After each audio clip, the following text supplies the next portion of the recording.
Bueno, voy a poner entonces la presentación. Bien, entonces, vamos a tratar el día de hoy el tema número 4 de nuestro curso correspondiente a la compraventa internacional. Ok, entonces, en Profesor, cuanto... una cosa. Dígame, ¿Me puede poner las láminas en pantalla completa? las láminas en pantalla completa. Déjame ver cómo lo puedo hacer.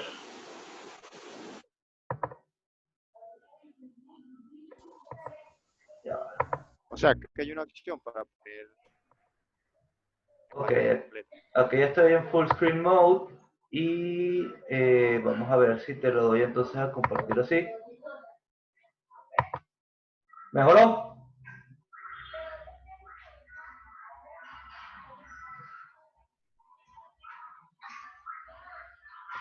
Yo lo que digo es que, por lo menos en Word, tú tienes la opción para ver tipo presentación, ¿sabes? Ah, ok, ok, ya entiendo lo que me O sea, dice. de que se ve. Vamos a pasarlo entonces.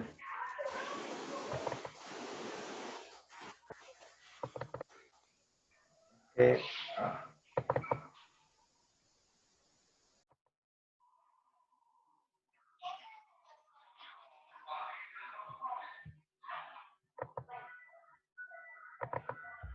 ok, así. Ajá, perfecto. Ok, muy bien. Bueno, entonces vamos a comenzar pues con el tema correspondiente a la compraventa internacional. Ok, vamos a tratar entonces de pasar la página.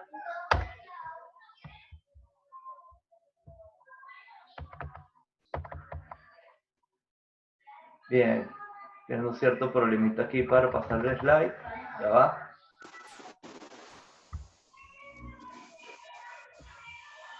¿Me lo puedo hacer con la flecha? No, le estoy dando las flechas y no me agarra. No sé por qué.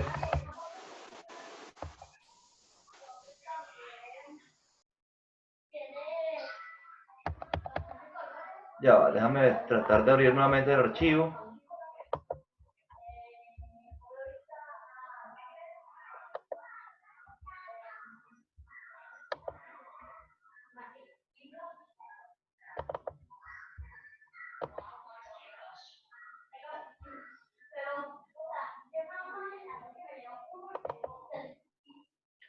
Ok, ok, ahora sí.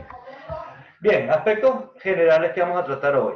Por supuesto, estamos hablando de compra-venta, donde justamente el foco principal de la clase tiene que ver pues con ese contrato en lo que respecta pues a su internacionalización.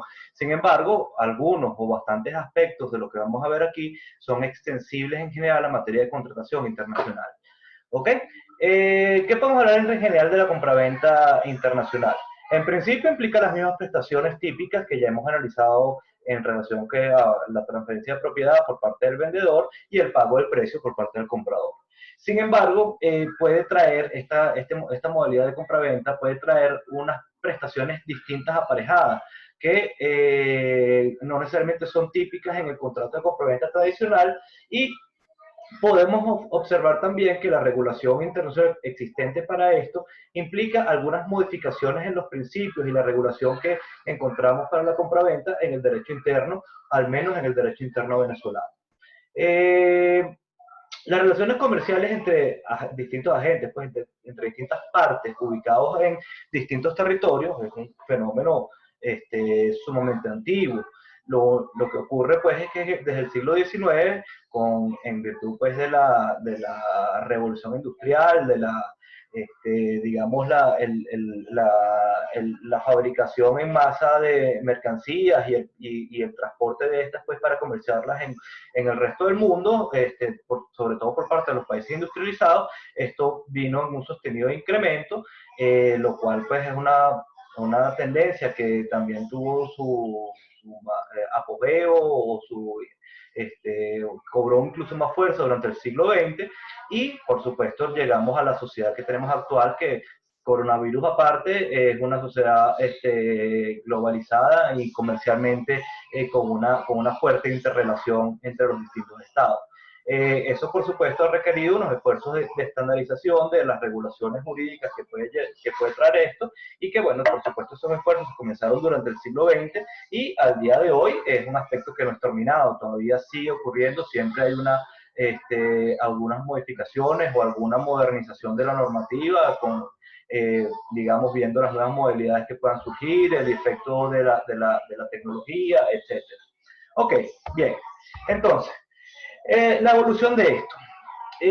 Bueno, sabemos que históricamente buena parte del tráfico comercial ha ocurrido por vía marítima. ¿Por qué? Porque son unas vías de penetración entre distintos estados, entre distintos territorios, que en buena medida digamos, en los momentos antiguos fueron la forma más rápida de comunicación entre un sitio y otro, en muchos casos, y en la actualidad pues sigue siendo el transporte marítimo sigue siendo uno de los medios de comunicación más importantes. Entonces, por lo vemos, pues, sabemos pues que en las sociedades antiguas, fenicios fueron navegantes y comerciantes, lo vemos en Grecia, lo vemos en Roma, inclusive pues vemos en el derecho romano que hay instituciones que son estrictamente relativas pues al comercio marítimo, como son el préstamo a la gruesa o poemus nauticus, que implicaba pues que se prestaba un dinero para realizar una expedición marítima, para vender las mercancías en otro territorio, pero ese préstamo de dinero solo era pagado siempre y cuando el viaje se pudiera dar, pues que la nave no naufragara o ocurriera cualquiera de estos riesgos de mar. Por otro lado, teníamos también la figura de la echazón, que implicaba aspectos como si por alguna razón, por algún riesgo de mar, había que echar por la borda parte de las mercancías que estaban estivadas en el buque, pues en el barco.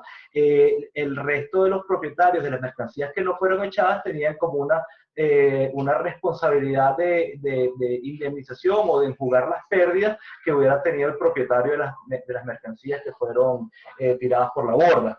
Entonces, bueno, vemos que efectivamente el tema de la navegación, sobre todo pues en los tiempos de navegación a vela, era una empresa sumamente riesgosa, sometida pues a una serie de vicisitudes, y bueno, por supuesto las instituciones jurídicas tenían que tener relación al respecto. Eso lo vemos inclusive, pues, por supuesto, ya mucho más avanzado en la historia, en los tiempos, pues, de las monarquías absolutas, España, Portugal, Holanda, Inglaterra, que en buena medida, pues, esta necesidad de abrir rutas de comercio fue lo que expandió el mundo y para Europa, pues, prácticamente mandó expediciones y creó colonias, pues, en el resto del mundo. Y bueno, eso nos lleva hasta el siglo XIX, donde entonces ya vemos que, aunque la navegación sigue siendo a vela y posteriormente en la última mitad del siglo se transforma en una navegación a vapor, etcétera. Sin embargo, pues los riesgos de la navegación siguen existiendo, y eso presenta unos ciertos problemas jurídicos o unos ciertos riesgos jurídicos. ¿Qué ocurre pues en el caso de la compraventa si la mercancía se pierde?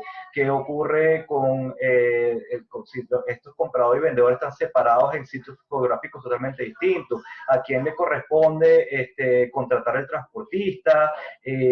¿Cómo se hace el pago del precio? ¿Es por adelantado? ¿Es cuando llega la mercancía? Si se pierde mercancía, la venta se resuelve, el contrato es nulo, o por el contrario, pues el vendedor tiene la obligación de reponer las mercancías, etcétera. Bueno, frente a todas estas vicisitudes surgieron unas ciertas instituciones. Como en primer lugar podemos analizar la venta sobre buque designado. En este caso, el vendedor se encarga de, por supuesto, entregar las mercancías, pero también cuadrar el embarque de estas mercancías hasta el puerto de destino. O sea, yo vendedor estoy vendiendo, no sé, una tela, y dentro de esta modalidad de venta estaba en mi obligación también no solo producir o conseguir el material la mercancía que se iba a vender, sino que también entonces realizar todo lo tendiente a embarcar pagar los costos, fletes, etcétera, inclusive pues los emolumentos, impuestos, aduanas, todo lo que hubiera que pagar al respecto, y la modalidad implicaba que en caso de siniestro del buque, pues que se perdiera el buque, naufragara, se perdiera las mercancías, hubiera que echarla por la borda, se dañara o lo que fuera, entonces no hay una obligación de pago de precio por parte del comprador.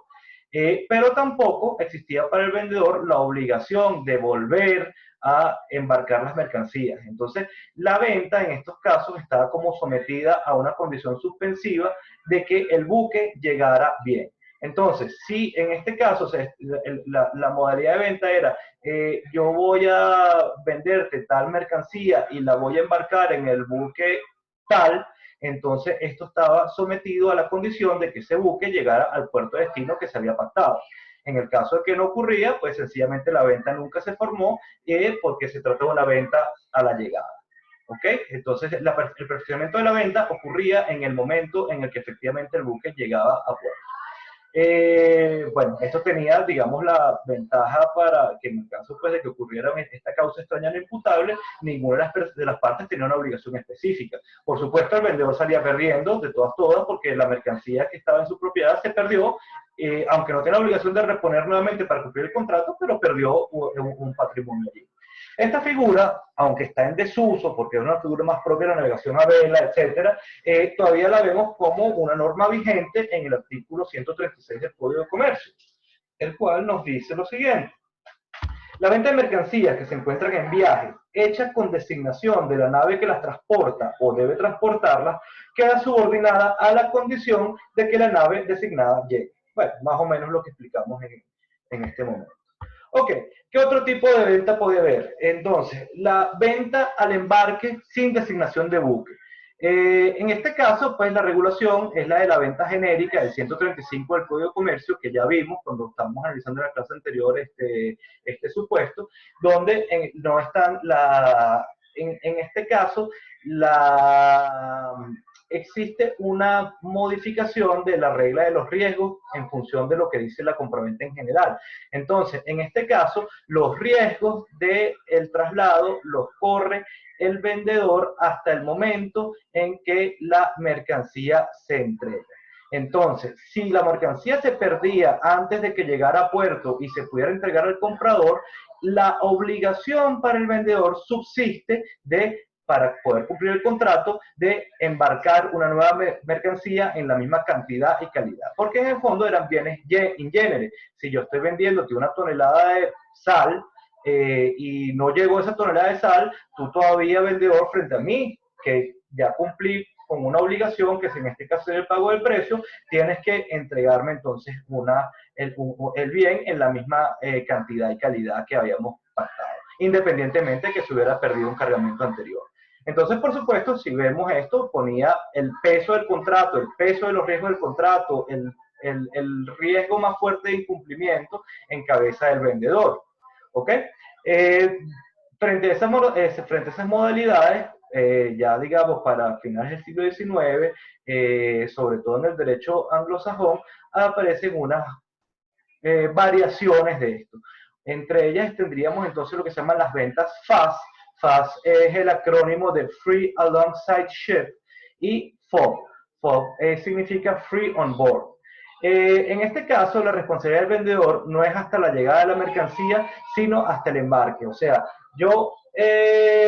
son ventas a la salida y no a la llegada. Mi responsabilidad como vendedor es producir la mercancía, en el caso que la produzca, o adquirirla del modo que sea, y yo la pongo entonces a disposición de embarcarse. Hago todo el trámite de lo que respecta, pues, si hay algún tipo de permisología, etcétera, coordinar, pues, el embarque, el transportista, todo esto, pero mi responsabilidad llega hasta el momento, en el caso del FAS, de que pongo la mercancía en el muelle.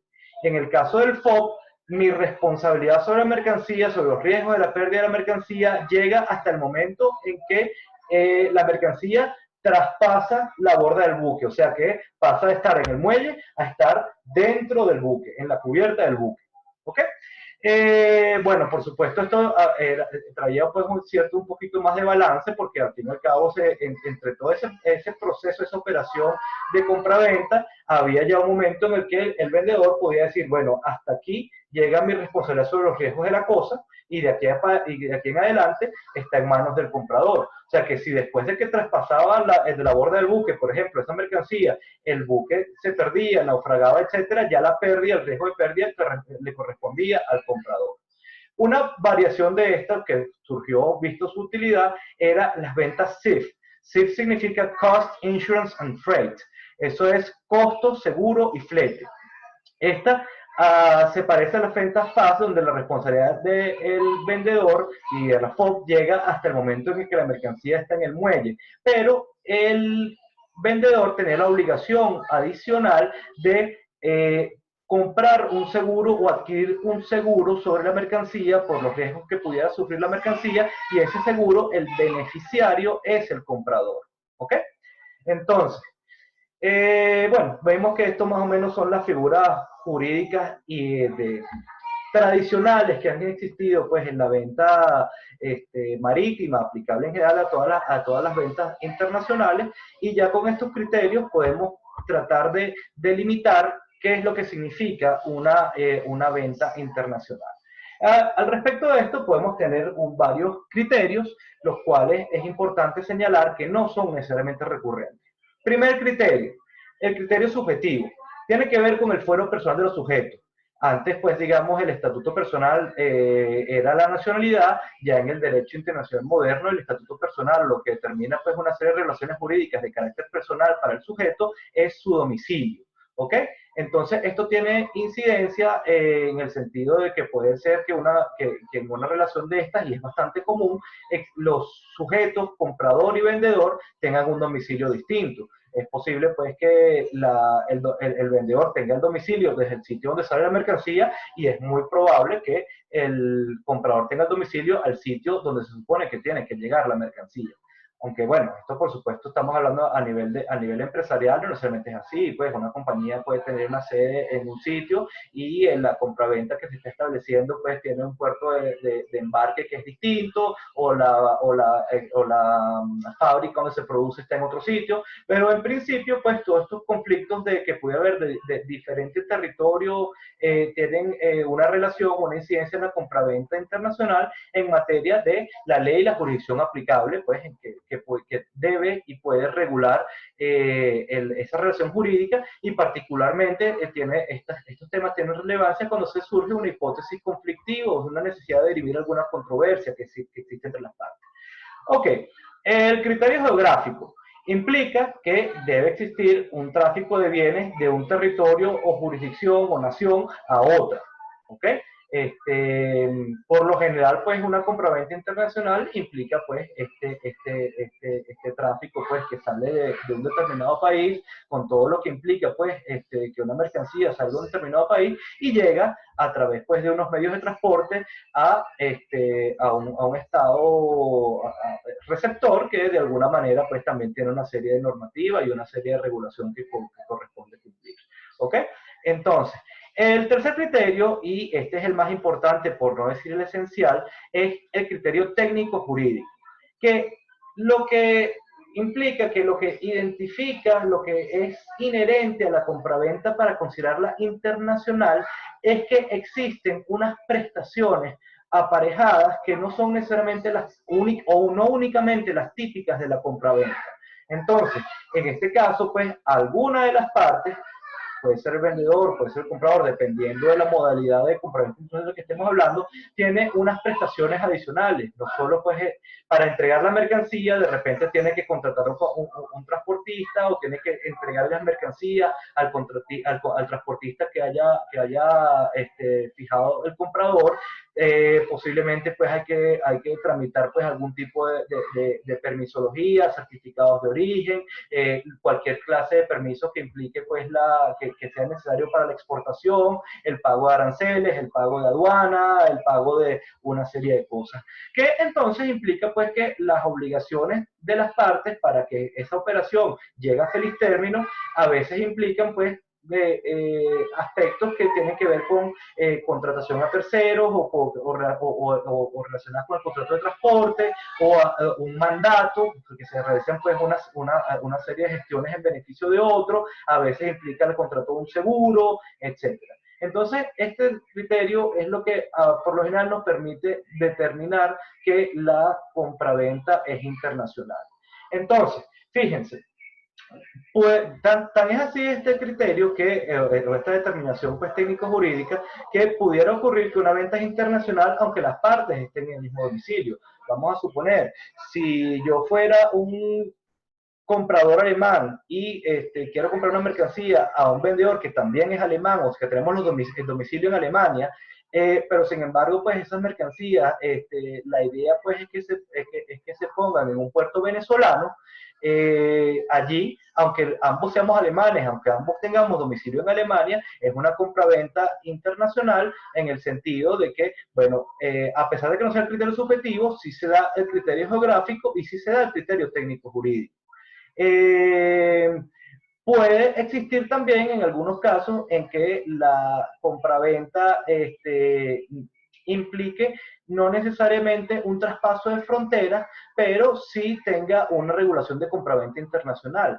Imagínense, por ejemplo, el caso de que bueno, cuando todavía las empresas básicas y Sidor funcionaban para algo, pero imagínense que Sidor estuviera desde Puerto Ordaz vendiendo algún material metalúrgico pesado a un comprador en Maracaibo, posiblemente la fórmula más lógica de llegar a esa mercancía sea a través después de tráfico fluvial y después marítimo.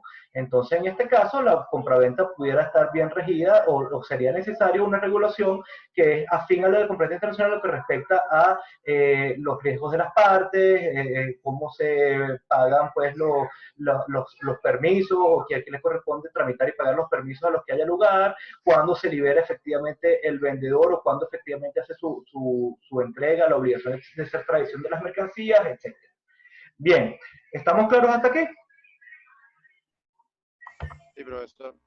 Ok, entonces, hablando de la regulación que puede tener esta figura de la compraventa internacional. Y hay que tener claro, como dice el título, que no necesariamente está puesta en orden de prelación. ¿Ah? Ok, la normativa supranacional en primer caso. Tenemos entonces allí, se me fue la lámina, un momentico. Ok.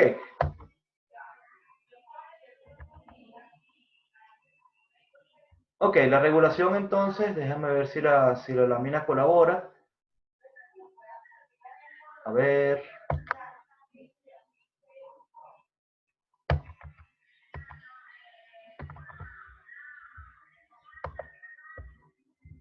Bien.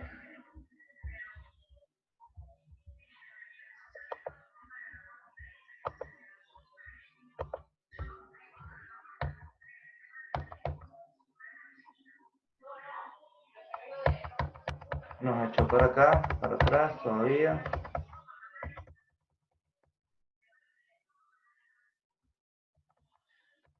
Por eso es que no me gusta mucho este modo de presentación, porque a veces como que se queda pegado.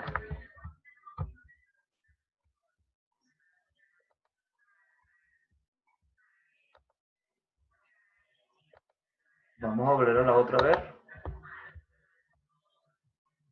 Ok, ya hablamos de ventas marítimas, estamos en la regulación. Ok, tenemos entonces normativa supranacional, que en este caso estamos hablando de tratados, bien sean bilaterales o multilaterales.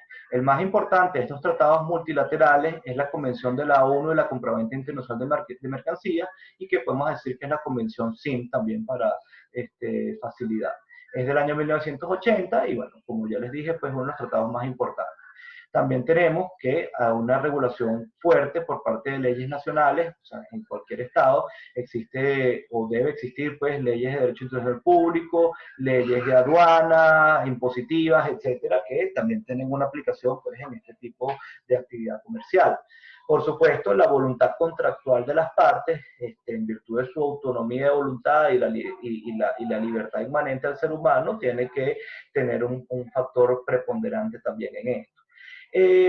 También tenemos una serie de fuentes jurídicas, por llamarlo así, en un sentido amplio, que son, pues, digamos, contratos tipos o modelos contractuales, reglas uniformes que las partes pueden acoger en sus contratos, o bien declaraciones de principios, reglas, condicionados generales de contratación. Toda esta cuestión que se conoce, pues, en este entorno como el soft law, el derecho blando, que en definitiva, pues, puede formar parte de la normativa que aplica a la compraventa internacional, en tanto y en cuanto las partes recojan esos principios, esa normativa sugerida, etcétera, en sus contratos. Que lo recojan, pues en algunos casos lo recogen de forma explícita, y en algunos casos puede existir, pues, una aceptación implícita de estos principios. Entonces, dentro de esto que tenemos, por ejemplo, los principios UNIDROIT, tenemos los Incoterms, cosas de las que ya vamos a hablar con un poquito más de detalle adelante, y también tenemos lo que, como ustedes bien saben, pues es una fuente importante de derecho mercantil, la costumbre o los usos del comercio, en este caso de los usos del comercio internacional. Ustedes, como recordarán, lo que hace que una costumbre tenga el carácter de costumbre jurídica es la repetición o la generalidad de esos usos, de esas prácticas en el tiempo, y que exista, pues, entre los usuarios de ellos una noción de obligatoriedad, de que eso es el deber ser, de que eso es la norma que existe para estos casos. ¿Ok? Entonces, en este contexto, tenemos que digamos, todos estos usos de comercio internacional, pues esa práctica del día a día, que puede estar recogida en algunos casos en el soft law o no, es lo que se denomina, pues, la nueva lex mercatoria internacional. Ese término deviene, pues, de que, digamos, por razones históricas que ustedes ya han visto en otros cursos, pues el derecho mercantil es un derecho que nació de los comerciantes, dándose una regulación no necesariamente estatal, y que podía tener unas reglas comunes para los gremios de comerciantes, independientemente que no estuvieran ubicados en el mismo sitio, etcétera. Bueno, y toda esa, digamos, ese estatuto mercantil o esa regulación que le aplicaba, pues, a los comerciantes, se denominaba en su momento lex mercatoria, como una forma de diferenciarla o separarla de lo que sería la normativa civil, o la normativa civil en general. Entonces, pues, ese término, conforme en la actualidad, pues, todo este tema de la costumbre internacional y todo esto, normativa o no normativa, pues, o todo este soporte normativo que puede existir, es lo que se le llama actualmente, pues, la lex mercatoria internacional. Por supuesto, a esta lex mercatoria, como ya les dije, puede de alguna manera incluirse el soft law, porque aunque de repente las partes no incluyen en su contrato algunas reglas de estas de derecho blando, como son de común uso o de mucho uso en las relaciones, esto puede llegar a un momento a formar parte de la costumbre. Igual con los tratados, como ustedes bien saben, los tratados son vinculantes en la medida en que los estados contratantes los han aprobado, ratificado, etcétera, pero en algunos casos, pues, estos tratados son, aunque un contratante no haya sido, o que un estado no sea contratante, por consiguiente no se apliquen las obligaciones de este tratado, si eso es lo común que se aplica, pues, en el derecho internacional, esas disposiciones entran no como ley, sino como costumbre. Bien, entonces, teniendo un poco claro, pues, este archipiélago de cosas que pueden tener incidencia, pues, en la formación de la regulación de la compraventa mercantil, vamos a hablar entonces de lo que sería concretamente la Convención de la ONU de la Compraventa Internacional de Mercancías.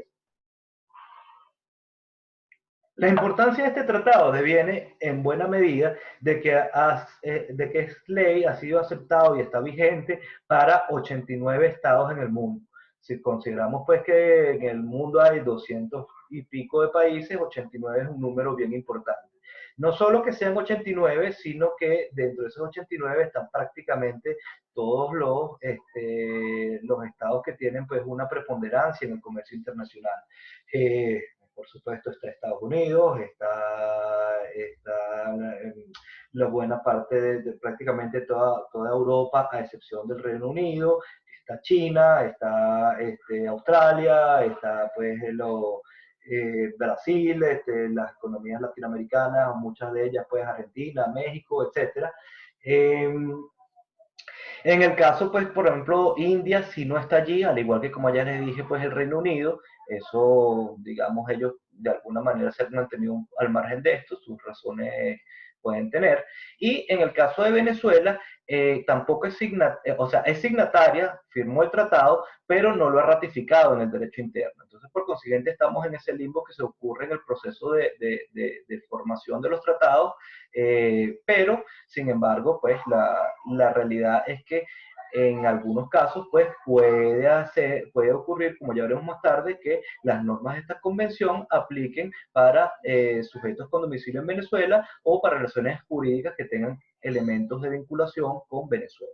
Entonces, ¿por qué Venezuela no la ha ratificado? Bueno, es un buen tema para investigar, pero puede deberse al hecho de que la regulación que tiene este tratado en relación a la compraventa en algunos puntos es disímil a lo que implica o lo que aplica el derecho interno venezolano.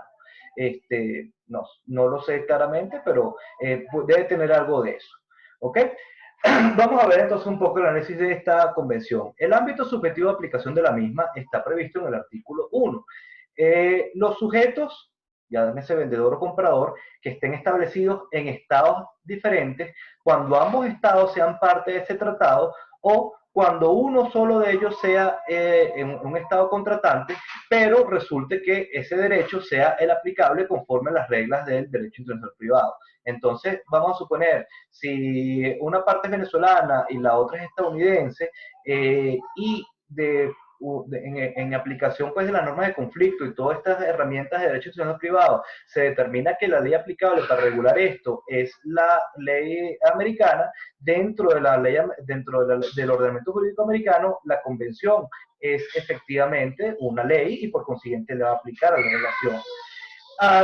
También podemos ver que en el caso, pues como ya les dije anteriormente, cuando estos usos son bastante generalizados, como es en el caso pues de la convención, de esta convención, también pudiera que su normativa incida no desde el punto de vista de ley, no desde el punto de vista de tratado, sino como costumbre, como lex mercatoria.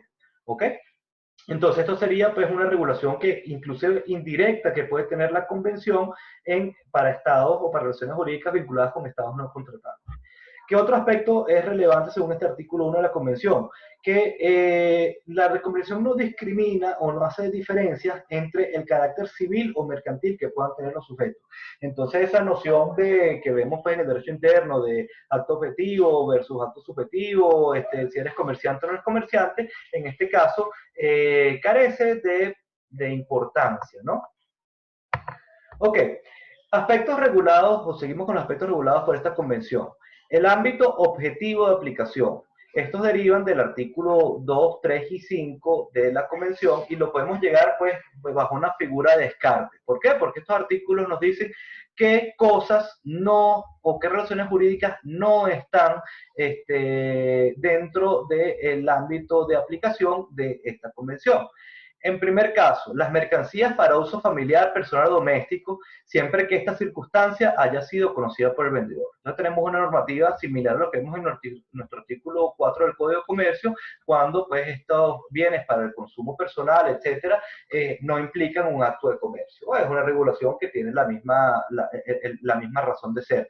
Si yo no estoy adquiriendo los bienes con un interés de usarlo o de ponerlos nuevamente en el comercio, no estoy presiando un lucro, sino que sencillamente es para mi uso, mi consumo personal, pareciera entonces que no necesariamente tiene que aplicar la regulación mercantil. ¿Ok? Bienes adquiridos en subastas y remates judiciales. Entonces, pues este tipo de transferencias de la propiedad se regulan normalmente por unas legislaciones especiales a lo interno de cada país y por consiguiente no están dentro del ámbito de la compraventa internacional de mercancía. Y aquí el punto importante es el modo de cómo se adquiere pues, esta mercancía, más allá que el interés de lucro posterior que pueda tener el adquirente de las mismas. En materia de títulos, valores y dinero en general, porque como tal, están en el campo de los derechos y digamos, de herramientas e instrumentos financieros, más que de mercancías, porque no son pues, bienes, digamos, que tengan esas características. Y adicionalmente existe regulación tanto a lo interno como en el derecho internacional para muchas de estas cosas. En materia de títulos valores, pues existe regulación internacional para letra de cambio y lo que deriva pues de letra de cambio, igual pues para cartas de crédito, una serie de cosas. ¿Ok? Para buques y aeronaves tampoco aplica la convención. Digamos, son bienes que, si bien tienen un carácter mercantil, como ya hemos visto, pues el tráfico de los mismos que se haga por sus dimensiones, por su individualidad, etcétera, no son susceptibles pues de considerarse mercancías. En materia de electricidad tampoco aplica la convención o de ventas de electricidad, primero pues por las propias propiedades físicas del recurso. Esto se maneja más como un flujo constante que como una mercancía específica que tú puedas delimitar. Y aparte, habitualmente esta clase de cosas están regidas por algún tipo de regulación especial. ¿Ok? Tampoco están regidos por la compraventa internacional de mercancías los contratos de servicio, de obras o laborales. Sencillamente las prestaciones de estos contratos son distintas a lo que es una compraventa. Y tampoco aplica para la responsabilidad extracontractual que pudiera existir por daños corporales causados por las mercancías. Ok, que por ejemplo, si se está montando un container en el barco y ese container se cae y mata a una persona, evidentemente esto tendrá unas implicaciones jurídicas. Ahora, esas implicaciones jurídicas no están llamadas a ser reguladas por esta convención, que lo que regula pues es los aspectos típicos de la negociación o de la operación mercantil, no estas circunstancias atípicas que aparte tienen un contenido extracontractual. ¿Ok? Y adicionalmente pues pudieran tener implicaciones pues penales o lo que sea. Ok. Sí se aplica la convención para los contratos que implican producir previamente la mercancía que se vende, o sea, contratos de suministro. Y los contratos de suministro que implican pues venta de mercancía en forma continua. Entonces, no es lo mismo que yo diga, bueno, te voy a comprar una tonelada de tal cosa, te voy a comprar 1000 unidades de celulares, que es un contrato que evidentemente aplica a rajatabla la compraventa de mercancías, pero adicionalmente, por la propia extensión de esto, se dice, bueno, si mi contrato es, mira, tú me vas a mandar todas las unidades que tú produzcas, determinado producto, durante un periodo de 18 meses, o me vas a mandar 25.000 unidades, pero por las etapas conforme lo que yo te vaya pidiendo, lo que tú vayas produciendo, o cualquier otro tipo de modalidad de esta, eso, aunque no puede considerarse una venta individual, porque realmente la relación o la intención de las partes es mantener una relación prolongada en el tiempo, todo esto también está enmarcado en los aspectos regulados por esta convención. Ok, ¿qué otra cosa tenemos aquí en estos aspectos?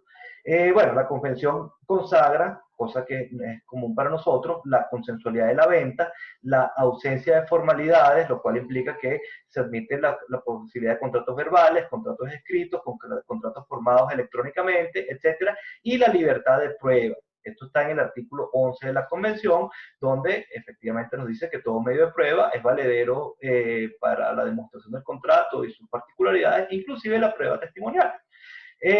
¿Cuáles son las instituciones que regula esto dentro de la compraventa? Entre otras cosas, la formación y perfeccionamiento del contrato, las obligaciones del vendedor y comprador, el incumplimiento y las acciones derivadas de este incumplimiento, la transmisión de riesgos de la cosa del vendedor al comprador, una regulación para causa extraña no imputable, entre otros aspectos. Aquí, como les digo, les insto a que revisen bien esta convención y sobre todo la nota explicativa tiene como una exposición de motivos que hace la propia convención, que se las mandé pues en los archivos que ya en las lecturas de clase. Eh, ¿En qué difiere esta convención del derecho interno venezolano? Bueno, en varios aspectos, como en algunos casos en lo que respecta a la irrevocabilidad de la oferta, si bien el principio general que tiene la convención, al igual que el derecho venezolano, es que la oferta es revocable, hay algunos casos en los que la oferta es irrevocable y extiende la posibilidad de irrevocabilidad de la oferta más allá de lo que lo hace pues la regulación que nosotros ya estudiamos. En algunos casos, la aceptación modificadora de la oferta no se entiende como una nueva oferta siempre y cuando los cambios no sean sustanciales. Entonces allí tenemos una variación con el régimen tradicional que ya hemos visto. Admite la posibilidad de resolución extrajudicial o de pleno derecho de los contratos, en el caso pues de que una de las partes verifique el incumplimiento de la otra o entienda pues que ya no tiene la capacidad de cumplir, puede notificarle, mira, yo entiendo que el efecto de este contrato se extinguió. Quedará ya en manos de los tribunales ver cuáles son las responsabilidades, etcétera, que pueden existir. Pero esa posibilidad de resolución de pleno derecho de un contrato conforme al derecho venezolano y, bueno, conforme al derecho venezolano, conforme a la jurisprudencia de los últimos 15 años de la Sala Constitucional del Tribunal Supremo de Justicia, se establece que es imposible en el derecho venezolano que pueda haber la posibilidad de resolución del contrato vía por voluntad o que la determinación de la resolución del contrato venga por voluntad de la parte, sino que necesariamente es un tema que tiene que ser debatido judicialmente.